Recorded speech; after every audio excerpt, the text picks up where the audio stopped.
Video number 2, simultaneous equations.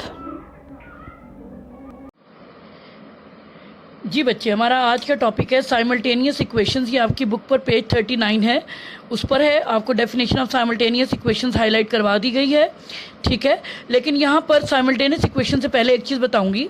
आप लोगों ने प्रीवियस क्लासेस में साइमल्टेनियस इक्वेशंस के साथ जब वर्ड पढ़ा, टॉपिक पढ़ा था, लेकिन वहाँ पे टॉपिक था साइमल्टेनियस लीनियर इक्वेशंस, यानी वहाँ पे दोनों इक्वेशंस लीनियर थी। मगर अब जो है ना साइमल्टेनियस इक्वेशंस का वर्ड है, इसमें वर्ड लीनियर नहीं है। इसका मतलब ये हुआ कि अब आपके पास दो चॉइसेस हैं, या तो एक लीनियर इक्वेशन है और सेकंड क्वाड्रेटिक है, एक केस ये है आपका, और दूसरा केस आपका ये है कि आपकी दोनों ही क्वाड्रेटिक इक्वेशंस हैं और फिर वो साइमल्टेनियस इक्वेशंस हैं। इसलिए लव साइमल्टेनियस लीनियर इक्वेशंस नहीं है, यहाँ पर लव सिर्फ साइमल्टेनियस इक्वेशंस है, ठीक है। अब मैं स्टार्ट कर रही हूँ उसकी definition. A system of equations having a common solution is called a system of simultaneous equations। ये बहुत इंपॉर्टेंट आपकी डेफिनेशन है, बोर्ड के पॉइंट ऑफ व्यू से शॉर्ट क्वेश्चन में 2 मार्क्स की आती है। एक ऐसा सेट ऑफ इक्वेशंस जिसमें आपका कॉमन सोल्यूशन है, यानी दो इक्वेशंस हैं लेकिन दोनों का कॉमन सोल्यूशन होगा, ठीक है। उसके बाद solution set, the set of all the ordered pairs X Y which satisfies the system of equations is called solution set of the system। यानी आपका जो solution set है, जो आपने इसका solution फाइंड आउट किया है, उसको सेट फॉर्म में उन ऑर्डर्ड पेयर्स को लिख दिया जाए तो solution set कहलाता। जी बेटा, केस 1, इसकी प्रैक्टिस हम प्रीवियस डेज में भी कर चुके हैं, इससे रेलेवेंट एग्जाम्पल्स और क्वेश्चन भी कर चुके हैं। आज एक्सप्लेनेशन स्टार्ट कर रही हूँ केस 2 की। पेज 40 पर आ जाएं। जी बेटा, साइमल्टेनियस इक्वेशंस में केस बी आपका पेज 40 पर है, इसको हाईलाइट करें। When both equations are quadratic, example 2 है इसी पेज पर। इसको स्टेटमेंट देखें क्या है, X square plus Y square plus 2x is equals to 8, X minus 1 whole square plus Y plus 1 whole square is equals to 8। इस example को explain करने से पहले थोड़ा सा हम ये चार्ट देख लेते हैं।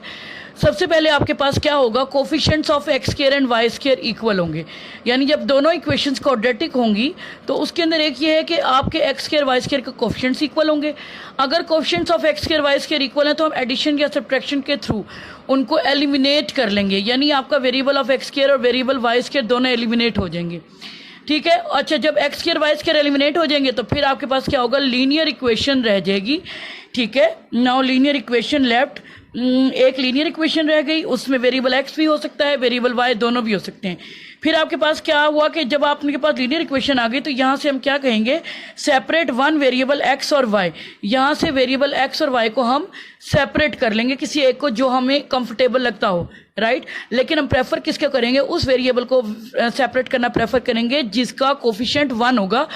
1 कोफिशिएंट की वजह से हमारे पास फ्रैक्शन नहीं आएगी, ओके बेटा। जी बेटा, इसके बाद देखें सब्सटीट्यूट द वैल्यू सेपरेटेड, यानी आपने जो एक्स और वाई की वैल्यू सेपरेट की है उसको आप किसी भी एक गिवन क्वाड्रेटिक इक्वेशन में पुट कर दें। मैंने क्या बोला, आपके पास है 2 अदद क्वाड्रेटिक इक्वेशन, उनमें से किसी एक में सब्सटीट्यूट कर दें। उससे क्या होगा, आपको यानी प्रोसेस अप्लाई करने के बाद आपके पास 2 जो है ना वैल्यूज़ आ जाएंगी, ऑर्डर्ड पेयर्स फॉर्म में वैल्यूज़ आ जाएंगी एक्स और वाई की, और उनको आप सोल्यूशन सेट में लिख देंगे। ये है जी प्रोसीजर। एग्जाम्पल 2 को आप सोल्यूशन देखते हैं कि कैसे होगा। जी बेटा, एग्जाम्पल 2 पेज 40 पर है, इसका सोल्यूशन देखते हैं। एग्जाम्पल की स्टेटमेंट एक्सप्लेन कर चुकी हूँ। ये 2 इक्वेशंस हैं फ्रॉम इक्वेशन 2। यहाँ पर आप देखें ये इक्वेशन तो मजीद सिंप्लीफाई नहीं हो सकती, मगर यहाँ पर आइडेंटिटीज की हेल्प से हम इनको मजीद सिंप्लीफाई कर सकते हैं। एक्स माइनस 1 होल स्क्वायर है तो a minus b whole square identity apply हो जाएगी, जो कि इक्वल है a square minus 2ab plus b square के। फिर y प्लस 1 होल स्क्वायर है तो identity a plus b whole square apply हो जाएगी, और उसका किसके इक्वल है, a square plus 2ab plus b square के, ठीक है। अब इक्वेशन 2 को इन आइडेंटिटीज की हेल्प से सिंप्लीफाई करते हैं तो आपके पास आ जाएगा x square minus 2x plus 1 plus Y square plus 2y plus 1 is equal to 8। यहाँ से इसको सेट अरेंज कर लेते हैं, x square plus Y square minus 2x plus 2y is equal to 8 minus 1 minus 1। ये जो दोनों प्लस 1 है इनको हम राइट हैंड साइड पर ले आए और ये -1 -1 हो गए। लेफ्ट हैंड साइड आपके पास आ गई x square plus Y square minus 2x plus 2y is equal to 6। इसको हमने नेम कर दिया इक्वेशन नंबर 6। अब देखें इक्वेशन नंबर 1 और इक्वेशन नंबर 3 जो है ना, ये ऐसी दो इक्वेशंस हैं जिसके अंदर आपके पास एक्स स्क्वायर वाई स्क्वायर और एक्स स्क्वायर वाई स्क्वायर है। और अभी मैंने यही कहा था ना कि आपके एक्स स्क्वायर और वाई स्क्वायर के कोफिशिएंट सेम होंगे। यहाँ एक्स स्क्वायर का कोफिशिएंट 1, ये भी एक्स स्क्वायर का coefficient 1, y square coefficient 1, y square का कोफिशिएंट 1। तो अब हमारे पास एक्स स्क्वायर और वाई स्क्वायर के कोफिशिएंट सेम है और दोनों पॉजिटिव है। हम क्या करेंगे, subtracting equation 3 from equation 1 we get subtraction की x square plus Y square plus 2x is equal to 8, x square plus Y square minus 2x plus 2y is equal to 6। Change of sign हुआ subtraction की वजह से, ये terms cancel हो गई। आपके पास आ गया 4x minus 2y is equal to 2। अब आप देखें कि सेम कोफिशिएंट थे, सब्ट्रैक्शन की x square Y square eliminate हो गए। आपके पास लीनियर इक्वेशन आ गई जिसमें वेरिएबल x और वेरिएबल y दोनों मौजूद हैं। अब यहाँ देखें, यहाँ पर 4x minus 2y is equal to 2 है, तो फैक्टर 2 कॉमन है, तो मैंने इसको 2 से डिवाइड कर दिया। मेरे पास आ गया 2x minus y is equal to 1। अब यहाँ पर देखें वेरिएबल y का कोफिशिएंट 1 है, मैं इसको सेपरेट कर लेती हूँ। तो मैंने क्या किया, 2x minus 1 is equal to y, जिसको रीराइट कर दिया y is equal to 2x minus 1। ये मैंने अब सेपरेट कर लिया। अब पहले मैंने elimination of variables x square y square कर दी। अब मेरे पास y की वैल्यू आ गई। इसको मैं पुट करूंगी, सब्सटीट्यूट करूंगी इक्वेशन नंबर 1, 2, 3 जिसमें आप चाहें पुट कर सकते हैं, मगर मैं पुट कर रही हूँ इक्वेशन नंबर 1 में। जब मैंने पुट किया तो x square plus Y square की जगह आ गया 2x minus 1 whole square plus 2x is equal to 8। अब फिर से a minus b whole square identity की हेल्प से इसको एक्सपेंड करते हैं। X square plus square of 2x square minus 2 into 2x into 1 plus 1 square plus 2x is equal to 8। ठीक है बेटा, स्क्वायर ऑफ 2x बन गया 4x स्क्वायर, तो आपके पास स्टेप हो गया x square plus 4x square minus 4x plus 2x plus 1 is equal to 8।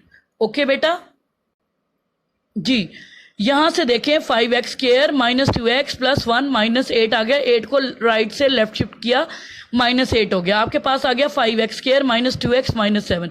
और ये क्या है, standard form of quadratic equation है। और 5 7 35 फैक्टराइजेशन पेयर भी बनता है, तो हम फैक्टराइजेशन की हेल्प से इसको सॉल्व करेंगे। हमें प्रोडक्ट क्या चाहिए, माइनस 35x स्क्वायर। सम और डिफरेंस हमें चाहिए माइनस 2x। 35 के पेयर लिखते हैं, एक इसका पेयर बनता है 135,000, एक इसका पेयर बनता है 57,000। आप देखें 57,000 ऐसा पेयर है जिसको लेने से हमें डिफरेंस 2 मिलता है। ठीक है, यानी 5x मल्टीप्लाई माइनस 7x करें तो हमें प्रोडक्ट मिलती है माइनस 35x के, और माइनस 7x प्लस 5x करें तो हमें माइनस 2x करते हैं। यानी हम माइनस 2x को रिप्लेस कर देंगे इस पेयर से। तो देखें 5x square minus 7x plus 5x is minus 7 is equal to 0। Factorization by grouping करते हैं, x is common into 5x minus 7 plus 1 is common into 5x minus 7 is equal to 0। 5x minus 7 into x plus 1 is equal to 0 equation आ गई। 0 से equate करते हैं, ये दो आपकी क्वाड्रेटिक इक्वेशन फैक्टराइज हो गई, दो लीनियर फैक्टर्स की प्रोडक्ट आ गई। अब हम कहते हैं either 5x minus 7 is equal to 0 और x plus 1 is equal to 0। यहाँ से x इक्वल्स टू 7/5 एक वैल्यू आ गई और x इक्वल्स टू माइनस 1 आ गई। अब देखें वेरिएबल x की दो वैल्यूज आ चुकी हैं, लेकिन वेरिएबल y की वैल्यू चाहिए। x इक्वल्स टू 7/5 को पुट करते हैं in equation number 4। Equation number 4 क्या थी, y is equal to 2x minus 1। इसी तरह से वेरिएबल x माइनस 1 को भी पुट करेंगे इक्वेशन नंबर 4 में। तो पहले इस पोर्शन को देखते हैं, y is equal to 2x, x की जगह 7/5 आ गया, माइनस 1 कैंसलेशन नहीं हो रही, 2 7 14 ओवर 5 माइनस 1 आ गया। एलसीएम लेने से आ गया 14 माइनस 5 ओवर 5 यानी कि 9 ओवर 5। y की वैल्यू आ गई 9 ओवर 5। ये कैसे मिली है, x 7/5 पुट किया तो y 9/5। It means first ordered pair जो आपका बना वो बना 1 over 5 comma 9 over 5 ordered pair, और उसमें पहली वैल्यू x की और दूसरी वैल्यू y की लिखी जाती है। एक ऑर्डर्ड पेयर कंप्लीट हो गया। सेकंड के लिए आते हैं, x equals to minus 1 put करना है इक्वेशन 4 में, यानी y is equal to 2x minus 1 equation है और x की जगह पुट किया गया माइनस 1। आपके पास आया माइनस 2 माइनस 1 और y is equal to minus 3। अब देखें x माइनस 1 पुट किया, y माइनस 3 मिला, यानी second ordered pair is minus 1 minus 3। फिर बता दूं ऑर्डर्ड पेयर में पहली वैल्यू x की और दूसरी वैल्यू y की लिखी जाती है। तो बेटा अब आपके पास दो ऑर्डर्ड पेयर आ गए। इट मीन्स अब आपने सोल्यूशन सेट लिखना है। जी बेटा, तो आपने इन दोनों ऑर्डर्ड पेयर को सोल्यूशन सेट फॉर्म में लिख दिया। Solution set is equal to first ordered pair 7/5 comma 9/5 comma second ordered pair is -1 comma -3। Here we have done example number 2। कोई चीज़ समझ नहीं आई तो अपनी टीचर से पूछिए। Thank you so much. अपना फीडबैक दें। अस्सलाम वालेकुम।